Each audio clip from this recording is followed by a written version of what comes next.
নমস্কার। আসন্ন বিধানসভা নির্বাচনের আজ বিভিন্ন কেন্দ্রে একাধিক প্রার্থী মনোনয়নপত্র জমা দিয়েছেন। 103 নম্বর বীজপুর বিধানসভা কেন্দ্র থেকে এজেইউপি প্রার্থী মোহিত দুবে মনোনয়ন জমা দেন। 107 নম্বর নোয়াপাড়া বিধানসভা কেন্দ্র থেকে একই দলের প্রার্থী বিপ্লব মিত্র মনোনয়ন দাখিল করেছেন। 111 নম্বর পানিহাটি বিধানসভা কেন্দ্র থেকে স্বতন্ত্র প্রার্থী হিসেবে মনোনয়ন জমা দিয়েছেন বিশ্বনাথ দে। 112 নম্বর কামারহাটি বিধানসভা কেন্দ্র থেকে এজেইউপি প্রার্থী সাইফুদ্দিন মণ্ডল মনোনয়ন জমা দেন।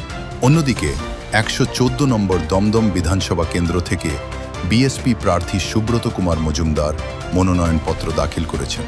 এছাড়াও 119 নম্বর বারাসাত বিধানসভা কেন্দ্র থেকে এআইএমএম প্রার্থী ওমর ফারুক আজ মনোনয়ন জমা দিয়েছেন। এইরকম নিত্য নতুন আপডেট পেতে রেডিও সুন্দরবন পেজটি ফলো করুন এবং ইউটিউব চ্যানেলটি সাবস্ক্রাইব করুন।